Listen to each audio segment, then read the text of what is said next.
Good evening, everyone. Thank you so much for coming. Good evening or good morning to people who are watching us online or in whatever country you are as well. Welcome to everyone. My name is Katarina. I'm a choreographer and director of this performance today. It's every time difficult to start and find right words. I will be honest with you, I'm really very nervous and very excited what's happening. Thank you so much that you came to support us. And South Africa and Ukraine share many things in common. In both countries, women and children are currently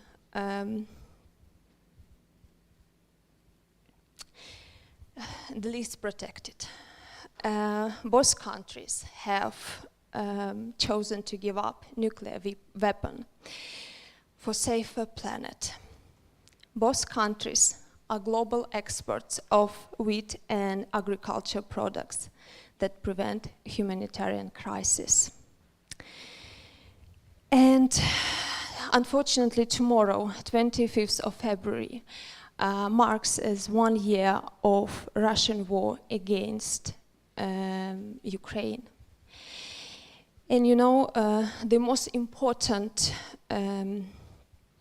common thing which Ukraine and South Africa has, I think it's a freedom, which is a core value for our countries. And in this context, word freedom, I think, become much more stronger. You feel it completely differently. And it's many questions to that, yeah. What does freedom mean? How we can use our past experience to fight for freedom now in our days, that in the future prevent that other big or countries think that it's big and strong will not colonize other countries. I have many questions, and I hope some of them we can find in our performance, and more of them we even can find answers in our discussion and dialogue after that. We sort of all our feelings and all our questions, we try to highlight in the 4 blocks. One is the humanitarian crisis and refugee children, the impact of war on women and families, the importance on freedom and the right to choose for society, and the last one, but the most important, how supporting values of freedom, human rights and democracy by the global community contributes to a safe society for all. When we start to work on performance, this is all blocks very profound and what's the most important. And we still can't figure out. And we decided, okay, we can ask for help our viewers, our audience.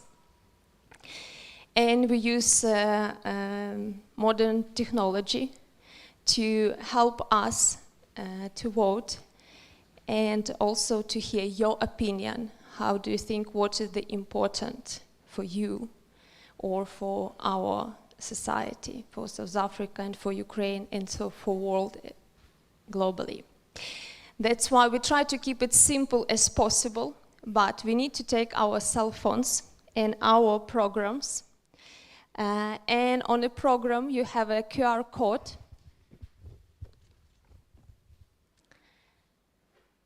We have a couple of questions there. I'll just quickly explain you. It will be a couple of questions. You will vote. You have a couple of 40 seconds up to a minute to make your choice after when you submit the answer. Yes, please, you can use it. If you don't have, you can use it mine or neighbor who's sitting next to you.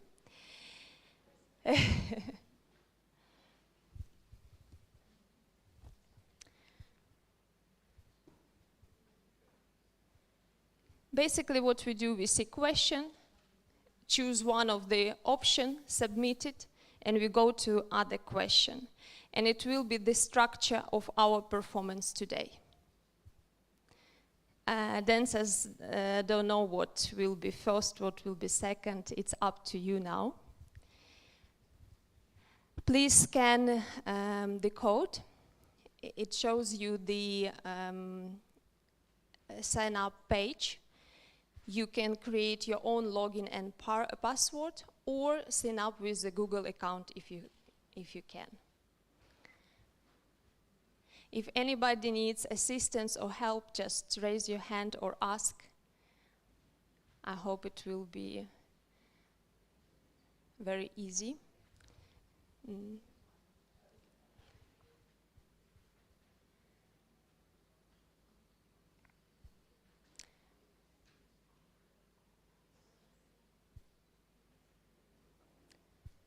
Everyone is winning, or?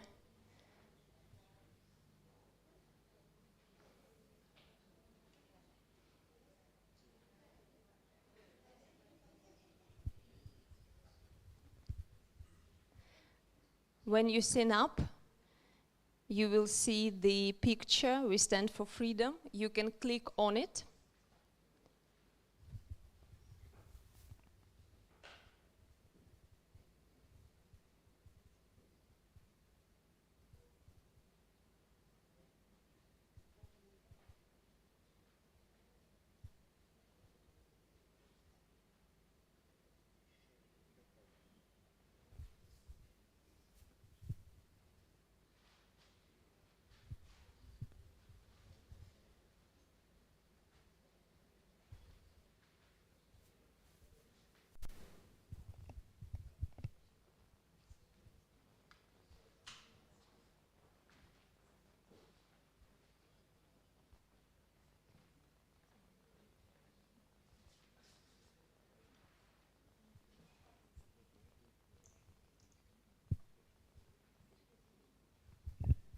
And like all technology, now it's on my side something wrong. As I said, we try to keep it simple. But I think technology feels that I'm also nervous.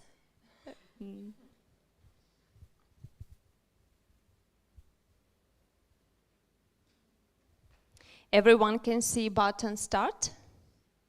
Start now. Can you please start now?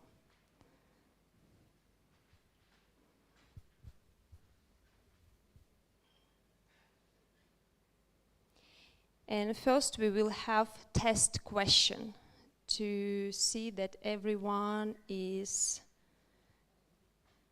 yes, we have.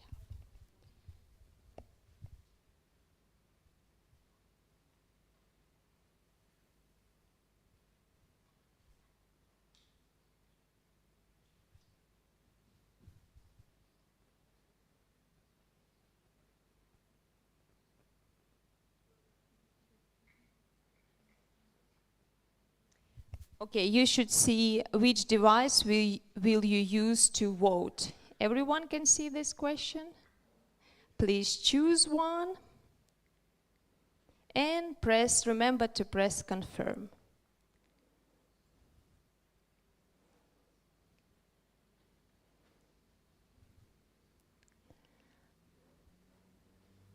Was it easy? Yes, can we move on?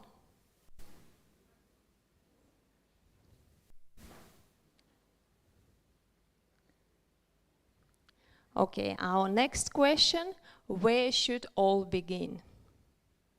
You have 4 options, please choose one.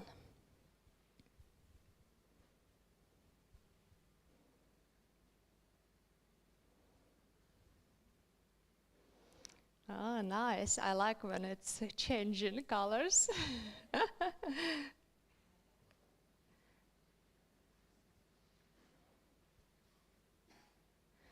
Okay, thank you. Everyone is done.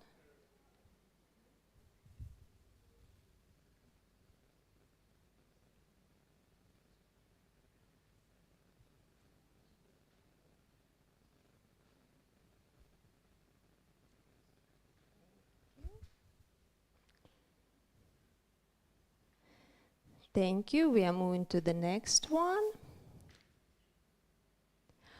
What do you want to see next in that options list left?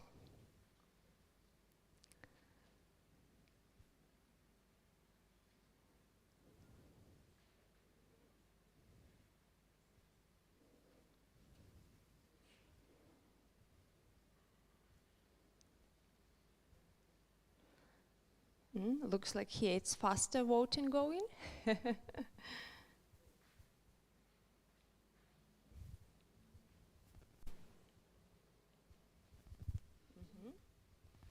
Thank you. And our last question.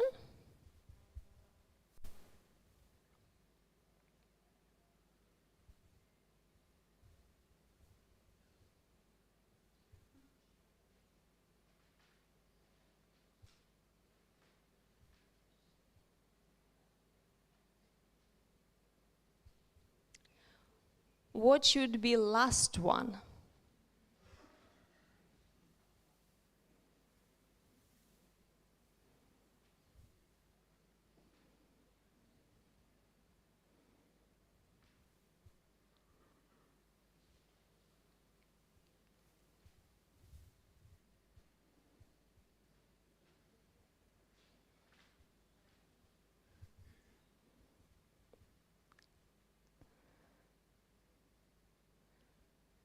Thank you so much.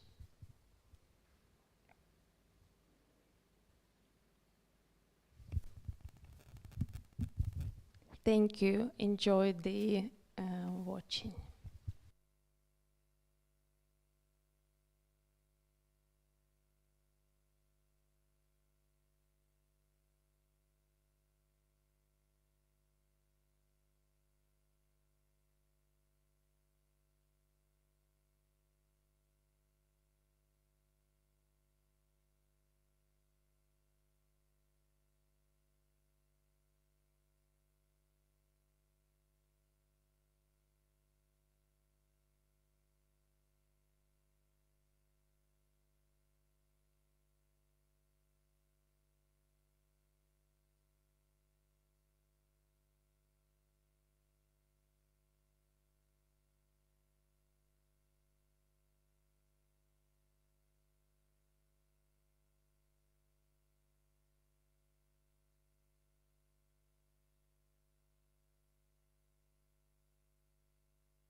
Russia has invaded Ukraine. Gunfire and explosions have been heard here and in the second city of Kharkiv. The Russian military attacking from the south, the north, the east. Russian President Vladimir Putin has launched a major military operation against Ukraine. Russia's invasion of Ukraine has had a devastating impact on the country's children. The United Nations has warned the war in Ukraine could cause global food shortages, of using food as a weapon in its war against Ukraine. Largest refugee crisis since World War II. Start of a military special operation. Thousands of residents try and flee to countries in Eastern Europe. Russia launched a full-scale invasion on multiple fronts in the early hours of this morning. The largest invasion of a neighboring country in Europe since World War II. Russia has launched a military assault on Ukraine. Economies around the world are feeling the heat. Russia's invasion of Ukraine has exacerbated the food crisis. Humanitarian crisis unfolding in Ukraine. And the humanitarian demands are simply overwhelming. The humanitarian crisis continues to unfold in refugee centers near the borders. Loud explosions have been now heard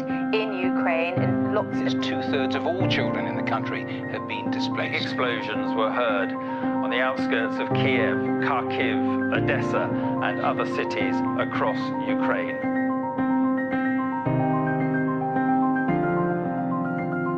Does every problem have a solution? Does every problem have a solution? Does every problem have a solution?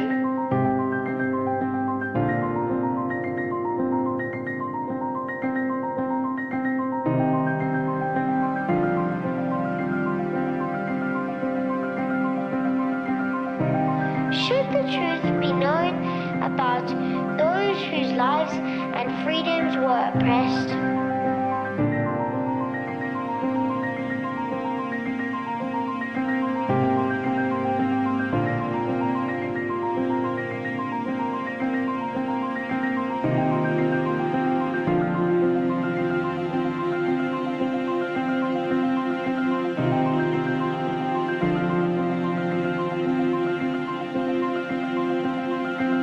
And humanity are the central ideas of our struggle. We all must have to join our efforts and stand together to protect people and humanity.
Like Ukraine is forced to be.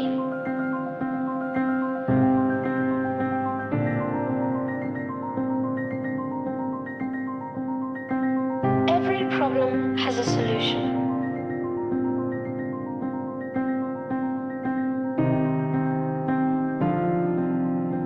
To each of us have ways we can support the peace and justice that South Africa was fighting for and that Ukraine is fighting for.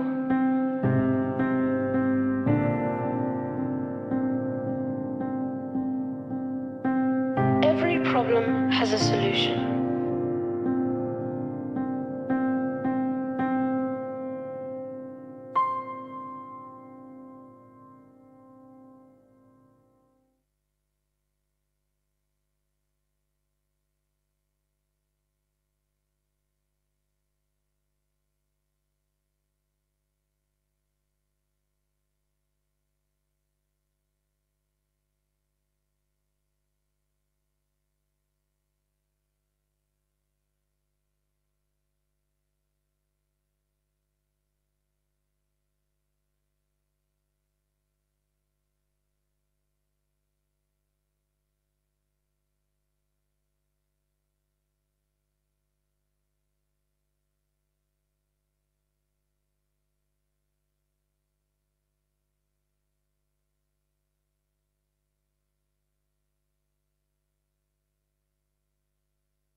and no one said anything. The soul of the ashes. Helpless is now for shelf of bodies. And God has passed out in time ago to make space. The moment is now for shelf of bodies. That's not the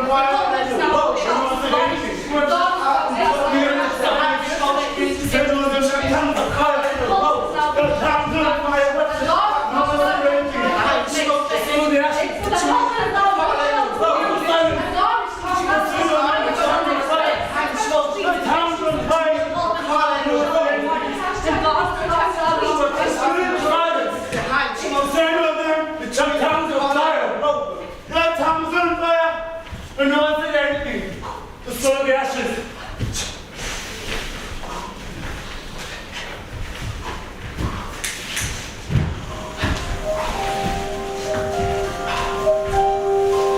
I catch the news of your death, the way you would catch a fire with your body before it is burnt. You are somebody's daughter, returning to ash before returning home. I keep meeting women for the very first time as passengers of death, as still images taken before their last breath, as dying proof for the living that the shallow hearts of men can love you into a grave.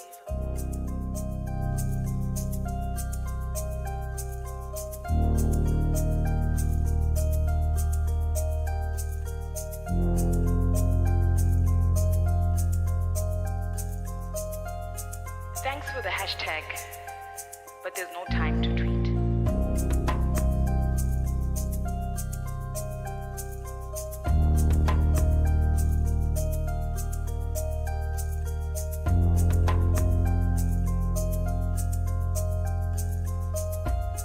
Thanks for the hashtag, but there's no time to tweet.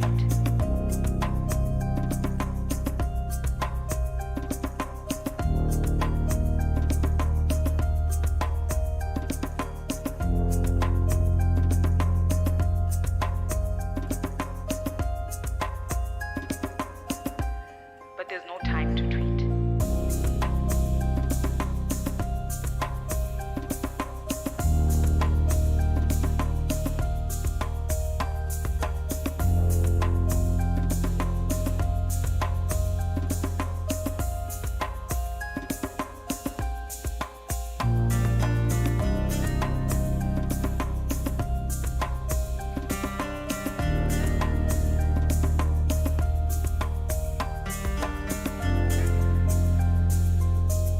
When you have a government that says they're neutral when people are being killed,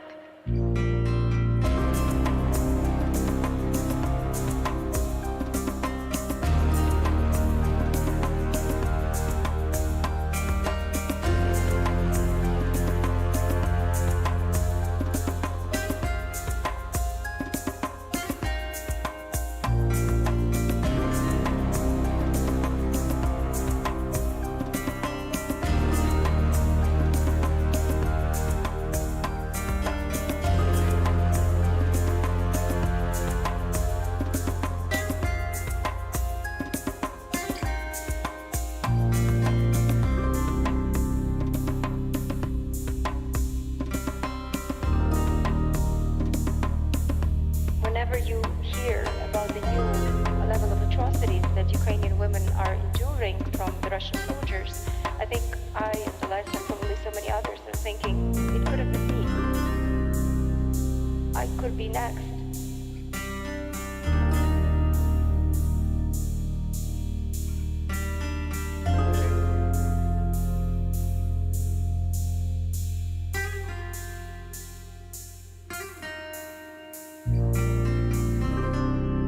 It's a war in which we as Ukrainians are defending our dignity and our freedom and our ability to speak our language, to teach our tradition to our children, to have our own identity and to be able to practice it.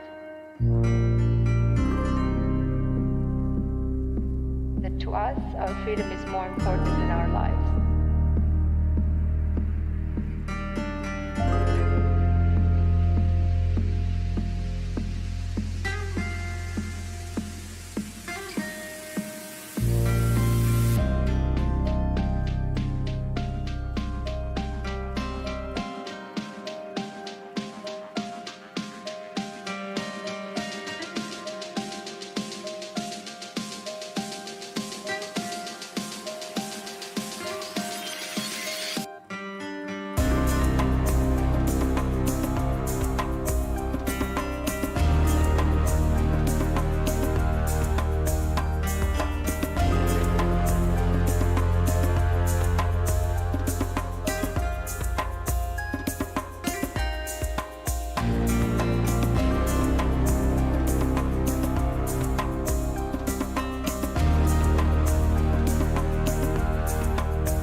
are not only fighting this unjust war, but they're having to pick up the pieces. And some of those pieces are within themselves.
And so does inaction.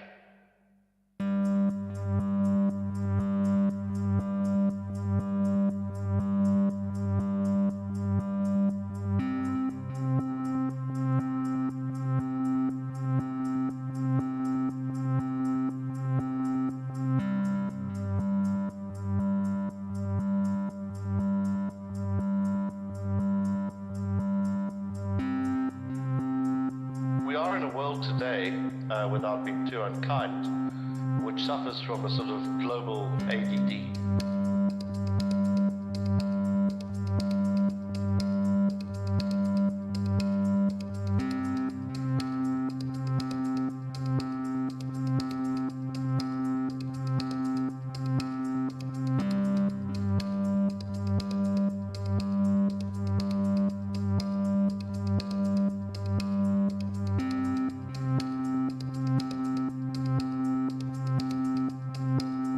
It's very tough times, it's dark times.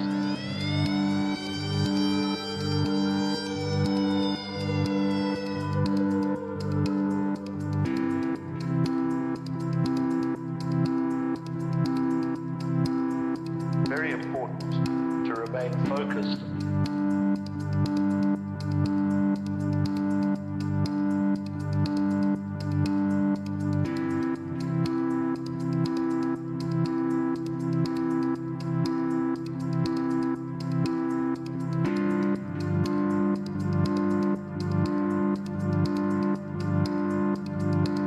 Just as we sat down, the air raid sirens wailed.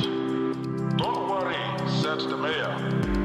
Missiles will take 70 minutes to get here if they are fired from Belarus, or 30 minutes if they come from Russian ships. He then politely says whether we wanted tea or coffee.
This is a fight beyond just Ukraine and Russia. This is a fight of authoritarianism versus democracy, of rights.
Actions do have consequences, and so does inaction. International solidarity is required more than ever.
вечора, ми з України.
Darkness always flees at the sight of light.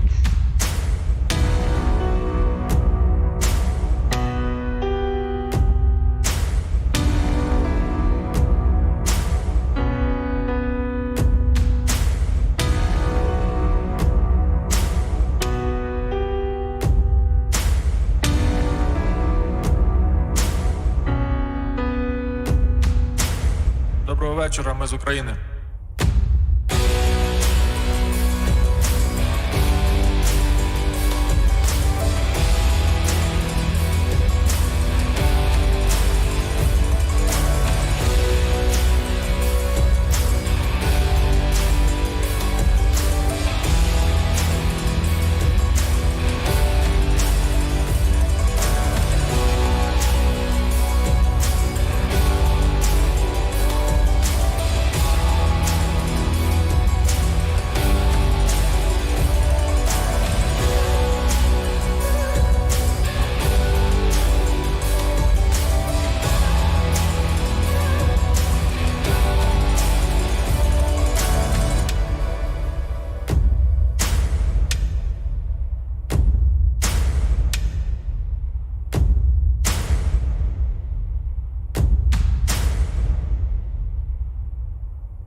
Satia.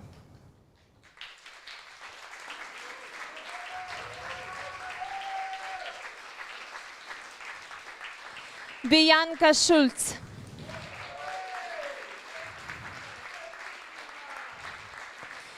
Bess Evans.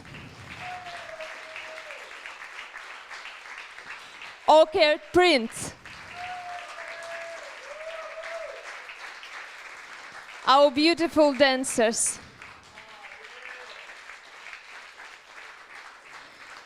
Please also give applause to our beautiful composer for the beautiful music, Diane de Klerk.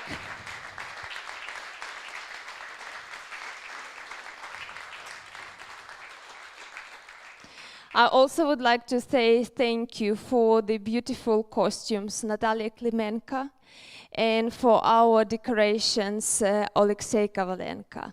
Thank you so much.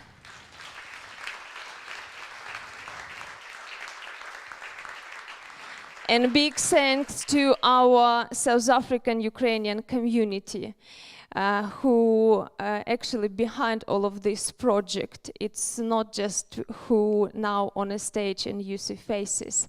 It's all Ukrainian Association of South Africa, Desmond and Lecha Tutu Legacy Foundation. Thank you so much for today that it made happen. Thank you everyone for your support.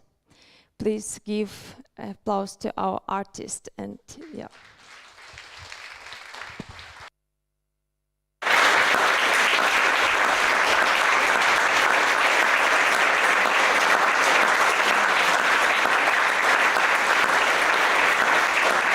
Thank you so much, viewers. And I think now we can give the stage to our speakers and our moderator. Yeah, just give us maybe 3 seconds. We quickly rebuild the stage.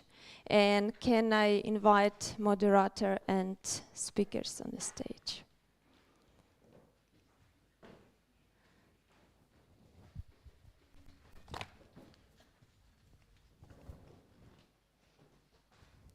Can we bring our screen, please?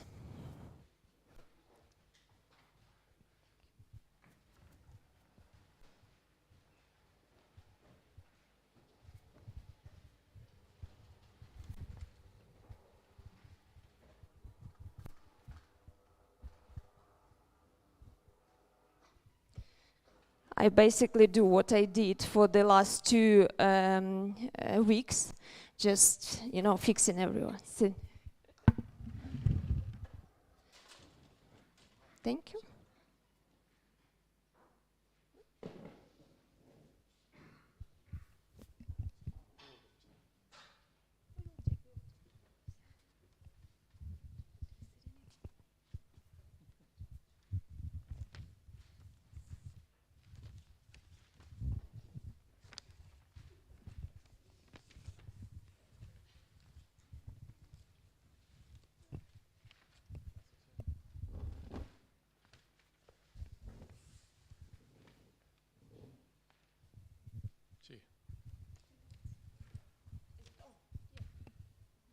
Hello? Okay, good evening, everybody. And on behalf of the Desmond and Leah Tutu Legacy Foundation, the Ukrainian Association of South Africa, and the NGO Resilient Ukraine, I would like to welcome you to this timely and important event. I am Peter Fabricius, a foreign relations journalist for the Daily Maverick, which is also supporting tonight's event. As you all know, we are on the eve of the first anniversary of Russia's invasion of Ukraine, which began early on February 24th, 2022, when Russian tanks and other weapons and tens of thousands of soldiers crossed the border and tried to capture the capital, Kyiv. Just about everyone expected a quick victory by the mighty Russian military, but the extremely brave and resourceful Ukrainian people resisted Putin's armies, and a year later are still doing so after having recovered about half of the territory Russia occupied in the first weeks of the war. We've just now witnessed the very compelling and inspiring Stand for Freedom contemporary dance performance by Ukrainian choreographer Katarina Oloshnia, who's with us, which explored through human movement the horrors of the war and its impact on the bodies, as well as some of the messages which I think are relevant to South Africa, perhaps most compellingly that inaction has consequences, and explored the similarities in the Ukrainian and South African fights for freedom, as well as the humanitarian crises and the impact of the war on women and children, and how solidarity can lead to a safer life for all.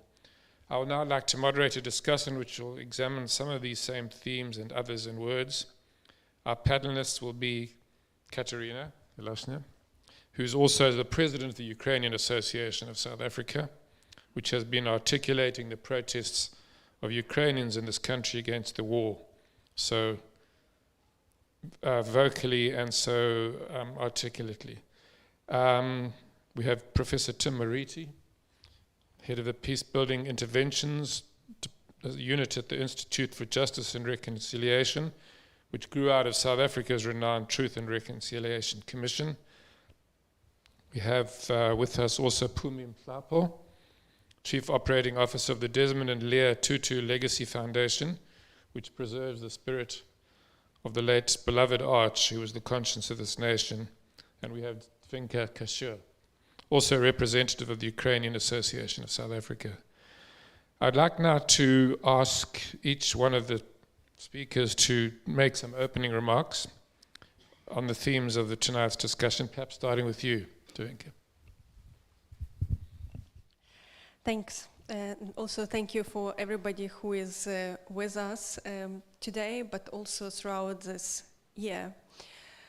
I think when we were planning this discussion, my role was to reflect on this year of war, but you've seen this reflection on the stage, so it's very difficult to find the words that's going to complement what you've seen. But I'll try. So it was at this time of the year, in February 2022, when the Kremlin has made the decision to start the full-scale invasion of Ukraine. It was also 9 years ago that Russia actually invaded Ukraine at the same time in February and started the war of Ukraine, from annexation of Crimea and fights in eastern Ukraine. The whole February and January, and actually already from March 2022, Russia was building hundreds of thousands of soldiers on our borders and using nuclear rhetorics to threaten Ukraine. Obviously, everybody kept talking about what's going to happen, but could we ever imagine what's going to happen to our lives and our country on the 24th of February? Definitely not. Could we imagine that millions and millions, over 8 million of Ukrainians, women, children, and elderly will run from this country? That families will be broken because men will stay in the country and women will flee? That another 9 million would lose their houses and will become internally displaced people? Could we imagine that hundreds of thousands of houses would be destroyed, that 6,000 missiles, probably much more, will be fired on our territory and the whole country will be turned into ruin? Yes, we mourn that 30% of our territory is now mined, and probably the environment will never come back to what it was before. But even more, we mourn that people's lives have been destroyed forever. We talk about dozens, thousands of people who lost their lives, but also children and people that were affected for generations, and probably until the rest of the century we're still going to try to recover and look for the normality. We also think and maybe something that we could not imagine, how strong Ukrainians will fight for their freedom. On the morning of 24th of February, when the war started, it was difficult to breathe, but I never doubted that Ukrainians will win.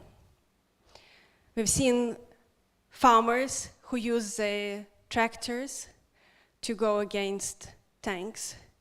We've seen our grandmas using their strongest weapon, jars of pickled food thrown into drones, and also strong words used against Russian soldiers to chase them away from Ukrainian villages. We also, this whole year, watched our children making crafts and also selling and trying to fundraise, including here in South Africa. Thank you for those children who are here, who organized soccer game and also collected funds for humanitarian aid in Ukraine and for our defenders. We also probably couldn't imagine that 54 countries will strongly support Ukraine. This is massive humanitarian crisis that definitely affects the whole world. Our world is interconnected.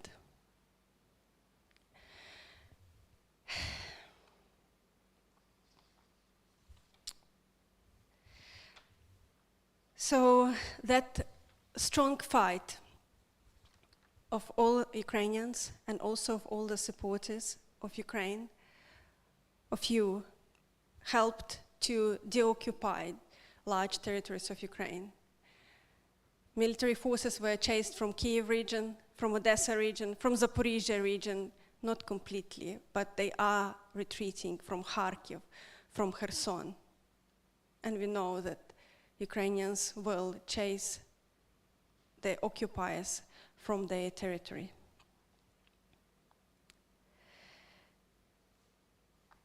Even in South Africa, as Russian tanks rolled into Ukraine, the prices for wheat, fuel, and fertilizers went up. In March 2022, UN estimated that 17% globally will increase the acute hunger if the war is not stopped by April. We know this is already a reality. The countries that occupied Ukraine also know that Ukraine gave up nuclear weapon, the third largest arsenal, to be part of non-proliferation treaty. And UK, United States, and Russia took responsibility to defend Ukrainian sovereignty. This is something that unites Ukraine and South Africa as well. We said no to nuclear weapon. The whole African continent said no to nuclear weapon. African continent is the largest, has the fastest growing population and has a lot of opportunities for economic development. We hope that all South Africans who went through the process of fighting for their democracy will stand today against the Russian colonial war. And we hope that today artists from South Africa also are part of the voice of those Ukrainian ballet dancers, painters, and many others who had to trade their art and take the weapon to defend their country. Thank you.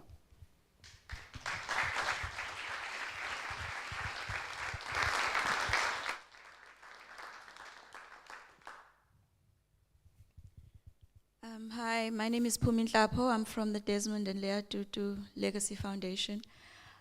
The invasion of Ukraine started just 2 months after Archbishop Tutu, one of our founders, passed away.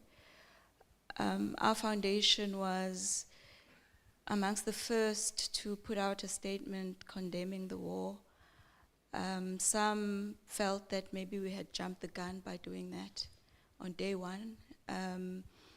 Basically a year ago tomorrow, we felt strongly that it is what the Arch would have done. He was a very outspoken person, and we felt an obligation to say something in that moment. Archbishop Tutu was not a politician, but he was very much political. He did not take a neutral position when he saw injustice being done, because he felt very strongly that to take a neutral position was really to side with the oppressor. And we as a foundation feel exactly the same. When we in South Africa were involved in our own struggle against oppression, Archbishop Tutu and others called on the world, called on the people of the world to assist us, to help us. He went out, he spoke to students, he spoke to all kinds of people who then marched in the streets and pressured their own governments to support us, to care about what was happening to the majority of South Africans, even though that we were far, far away from them. They appealed to the peoples of the world to put pressure on their own governments. They saw a common humanity with us in our own struggle. So fast forward to last year, when this war started, or the invasion of Ukraine started, we are now being called upon to show solidarity with the people of Ukraine, the people on the ground, in their struggle for freedom, democracy, their struggle against oppression. Our primary concern should be the people on the ground, the men, women, and children who are being harmed on both sides of the war. We feel a kinship for them, not because of their politics, not because of their race, not because of who the aggressor is, but for the fact that for the past 12 months, they've been standing in harm's way. For us, it's about the human beings. The geopolitics, and who started this and who must end this for us is important, but what really resonates for us is that human beings are being harmed. We feel a common humanity for them. The reason we as a foundation decided to speak out and also partner with the Ukrainian Association of South Africa is because of the statement that we had issued on the 24th of February last year. We're visited by two ladies. One of them is sitting to my right, looking for support, looking for an ear. And from a personal perspective, for me, the war in Ukraine was a faraway thing that I knew was bad, but I didn't see it as my problem until I met Zvinka and the ambassador for Ukraine. It was probably a couple of hours that we met. At the start of the meeting, I was indifferent. By the end of the meeting, I knew that we couldn't not try and help. And our role really is to try and conscientize our fellow South Africans, our fellow Africans, to care about what is happening to the people of Ukraine, and to relate and identify with their struggle and for the bombardment they are under every day. Some of my conversations with Zvinka start with, how are your parents? How's your sister? How's your niece? Who are in Ukraine. I didn't know a Ukrainian person before that.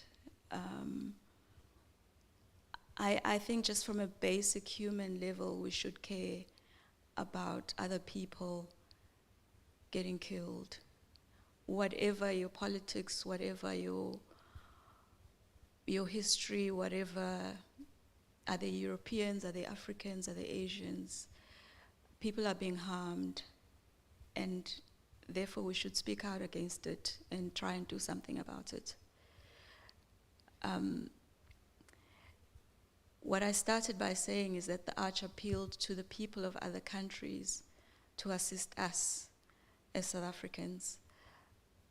I do believe that at this moment when our government has taken the stance that they have, it is really for us as the people of South Africa that need to speak, that need to show the solidarity with others that are experiencing egregious harm at the moment. And that's really why we are involved in trying to help in our small way. So I hope that more of us as South Africans see that this is actually our problem too, that our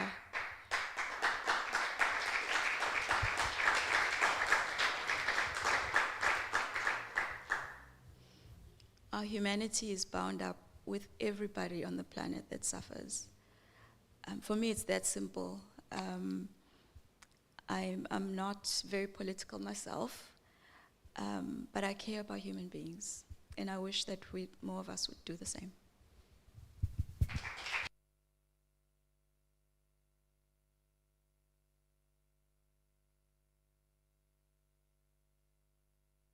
Thanks, Vinka and Pumi, for those very powerful messages. I'd like to give the mic now to Tim Marici of the Institute for Peace and Justice and Reconciliation. Thank you so much. Let me just start by thanking the Ukrainian Society for inviting the IGR and the Desmond Leah Tutu Foundation for this very solemn marking of a year of a full-scale invasion, 9 years of war. I convey apologies for my executive director, Professor Cheryl Hendricks. She would have liked to be here, but she's traveling out of the country. So this is a very, very tragic and a brutal war, which continues to unfold. And I think the performance was absolutely excellent. Well done.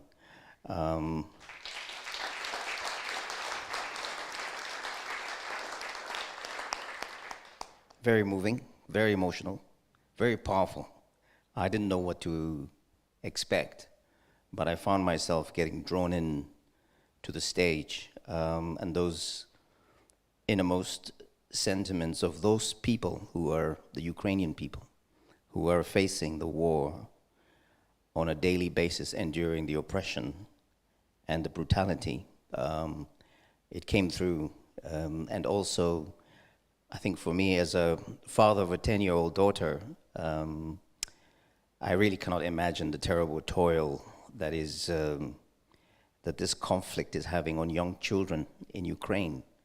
And I think the shoes, I think that's, at that point, I really began to feel a little bit emotional from that performance. So the IGR works in the area of peace building and does stand very much in solidarity with all the people of Ukraine in their struggle against the tyranny that is threatening to overwhelm them. The IGR is a peace and justice organization, and we actively work to prevent violent conflict. Where conflict is occurring, we actively work to end the conflict. And the majority of our work focuses on supporting countries that have experienced conflict across Africa and around the world to provide advice to governments, intergovernmental organizations, people affected by war. Since the war, the full-scale invasion started a year ago, we have done and we have convened a number of interventions with the Ukraine Society of South Africa, with Zvinka in particular, including seminars. A wide range of members of the Ukrainian and the South African society have been involved in this discussion. Most recently, we partnered with Zvinka for an online workshop with university students from Ukraine and from South Africa, who were exchanging views on their perspectives and the impressions of conflict. And the one thing that did emerge from that discussion was the whole concept of what does a just peace look like? What does just peace mean? So one day the war will come to an end, because all wars eventually come to an end. The overriding question, I think, for the Ukrainian society will be how justice can be done for the victims and the survivors of violence, and how can a society find peace and in pursuit of that justice. I think South Africa is on that journey. It has its own history of the oppression and the brutality of the past in the form of slavery, colonialism, and apartheid. Today, racial discrimination on the basis of skin color, corruption continues, socioeconomic inequality persists. And I think you heard from the performance, Mampili Rampili's voice speaking to these themes, that underneath the South African body politic, there's a lot of healing that still needs to be done. The journey is not yet over. So I think it's very appropriate for South Africans and Ukrainians, Africans and Ukrainians, to walk together on this journey, addressing the violence, the legacy of the violence within our societies. When the guns are finally silent in Ukraine, what form will that just peace take? Will it simply be a negative peace, defined only by the absence of violence? Or will there be scope to forge and build a positive peace, a just peace, based on addressing human rights violations, the atrocities of the war? We heard that 65,000 war crimes have been committed in this last 12 months. How do we begin to address all of these issues? How do we document the truth of what's happened? How do we engage in self-introspection, surfacing the trauma that's been endured, putting in place places to restore and heal the victims and survivors? And what will it take to make reparations and repair the damage that has been endured by the people of Ukraine at a fundamental level of their humanity? And what about the perpetrators? Is simply prosecution sufficient? What more will it take? And transformation of the state as it continues on its journey of healing, I think will be crucial. Archbishop Desmond Tutu, the chairperson of the South African Truth and Reconciliation Commission, when he was live, he guided the South African society through these processes in supporting individuals and communities as they were dealing with the legacies of the past. And he encouraged us to always find ways to support each other, even in our state of trauma and woundedness. We nevertheless have a responsibility, when we can find it within ourselves, to help those who are around us also walk along that journey of healing. So we are, in effect, wounded healers. And I think that came through in the performance, when you would see the three performers sitting with their backs to each other and rising up almost in solidarity. I think there's a very poignant image that is left in my mind of the nature of the work that we are doing going forward. So I think I'll leave it there, Patrick, and we will continue the conversation. Thank you. Thank you very much, Tim.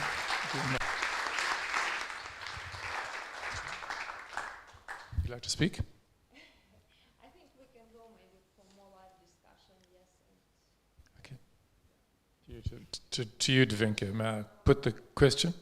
You've mentioned that, I mean, what obviously is very much in the minds of South Africans is just how South Africa has reacted or not reacted to what we're seeing, what we've been seeing for the last year. We don't want to go into the nitty-gritty of the politics, I know, but the message that came through in the dance, amongst others, was, of course, that inaction has consequences. So I wanted to ask you how you would describe the humanitarian impact of the war, not only in Ukraine but beyond the borders, including in Africa and in South Africa. And do you think you have succeeded in your efforts, which have been quite remarkable and exemplary in raising consciousness about this war, but do you think you have conveyed that message?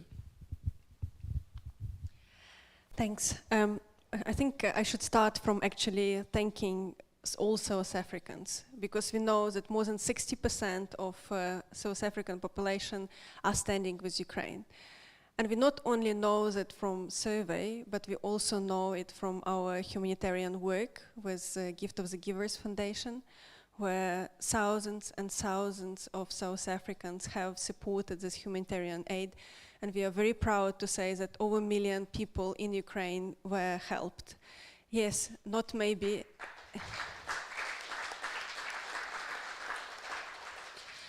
This might be through the soup kitchens and person just receiving a hot meal, but for those people who were starving, who were at the completely destroyed towns, this work means a lot, and this would not be possible without each of you probably in the room, and probably many people who are watching us online, and also many people who are here on the stage.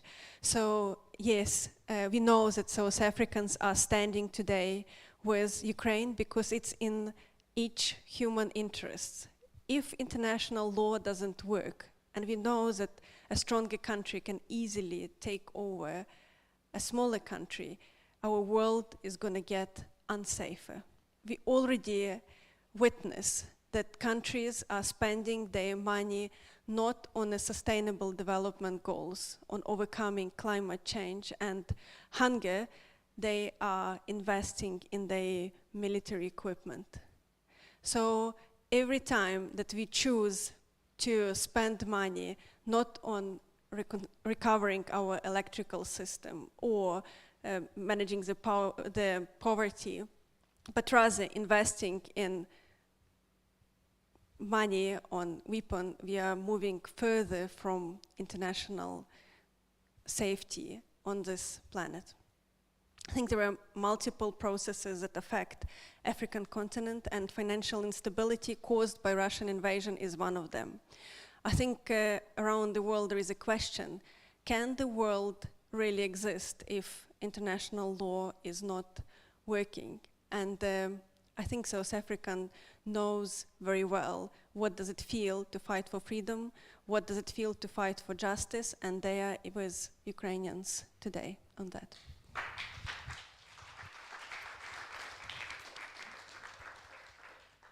Pumi, you mentioned that the famous Arch was got himself. You didn't mention that, but we know that he got himself into trouble occasionally by taking on the powers that be on the question of solidarity with people suffering, as we, as the majority of South Africans suffered during apartheid.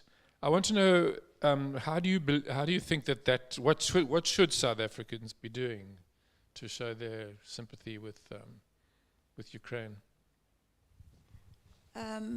I think Zwinka has mentioned one of the things to support the humanitarian effort. I think that the work that Gift of the Givers does around the world is amazing, and we need to do all we can to support the people of the world through them. I also think that the Arch used his voice, and used his voice always. He had an uncanny ability to be on the right side of every issue. And we should be speaking out as a people. We should make it known that our government's stance on this war is not necessarily the stance of the people of this country. We should not be waiting for the government to change its mind.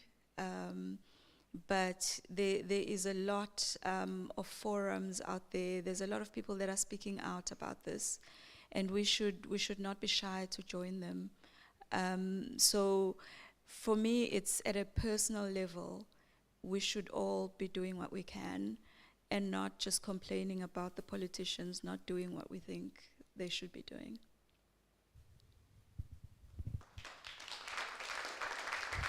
Thank you very much, Pumi and Vinka. Tim, if I may ask you, given where your organization comes from.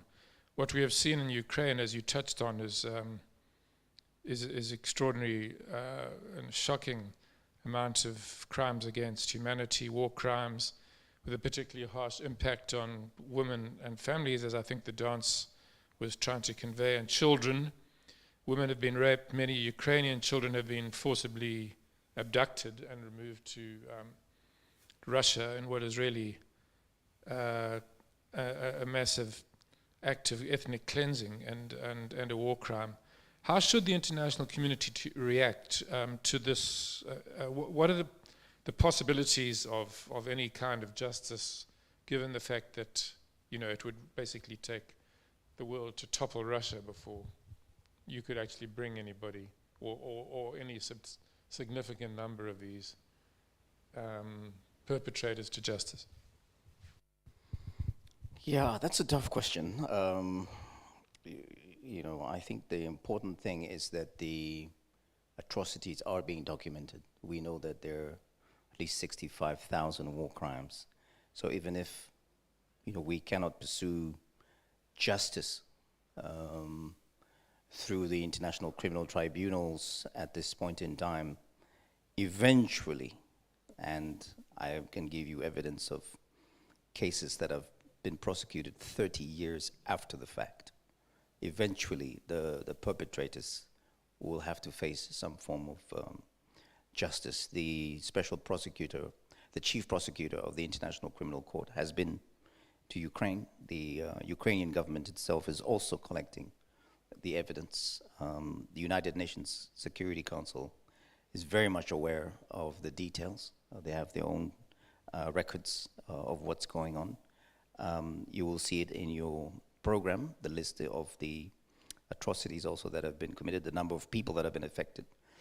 So in the absence of, in the immediate context, there is probably not much that can be done until, as you said, the regime in Moscow is toppled, or there is a different type of leadership with a different approach, which doesn't seem likely right now.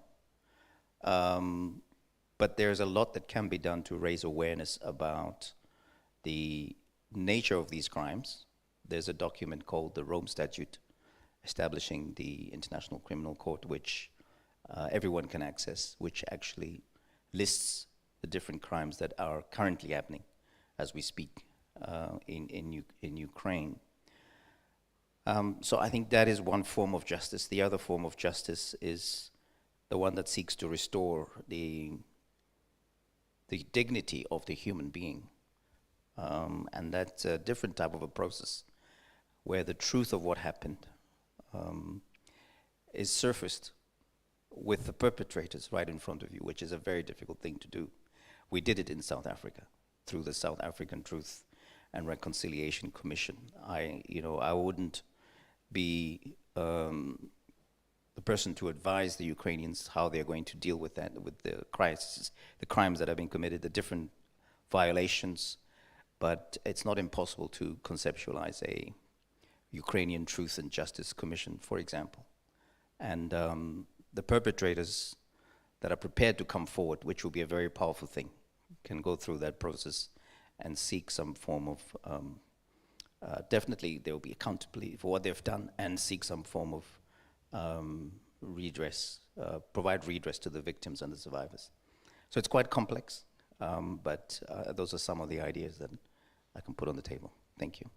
Okay, thank you. As you said, in other instances, the long arm of international justice has been seen, so there's some hope.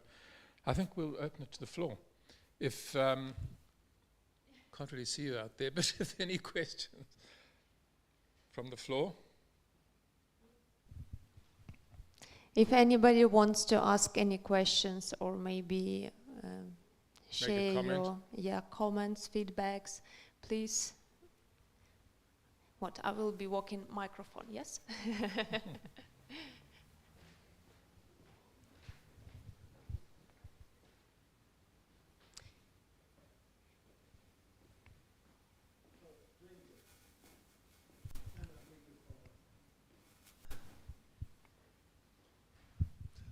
To what extent Or is it just because I just missed the Second World War? Okay, I'm not quite that old, but I did miss it.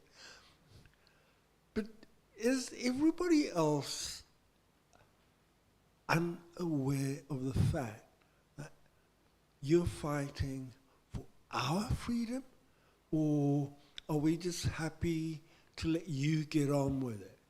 Yeah, I mean, I am amazed that people who understand the history of Europe, okay, I'm not saying of the world, of Europe, are allowing your blood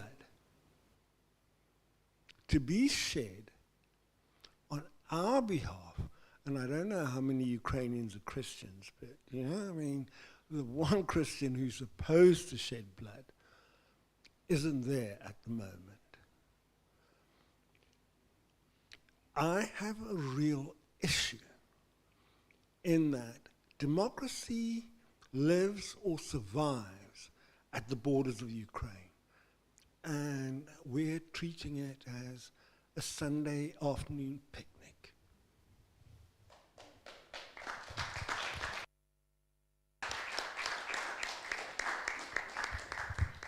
Do you want to answer that, or is it a question as answered in itself?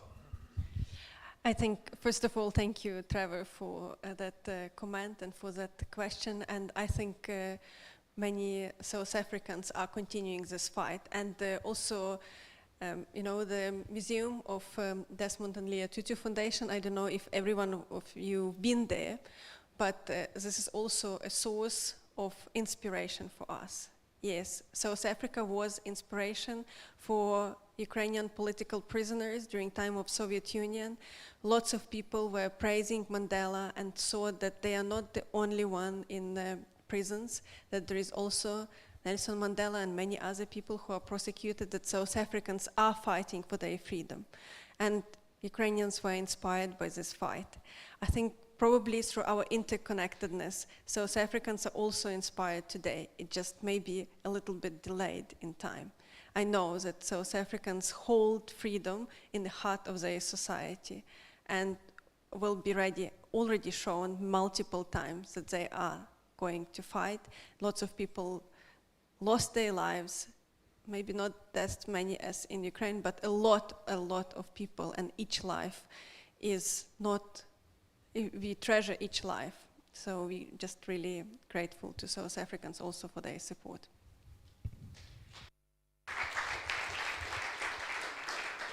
There's a question there. Yeah, I think, wait for the mic.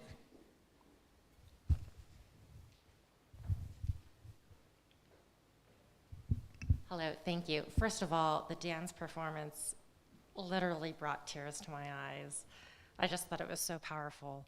And I like how you had talked about the healing process, and that, you know, hopefully this war will be over and that the healing process can begin, and that's a long journey.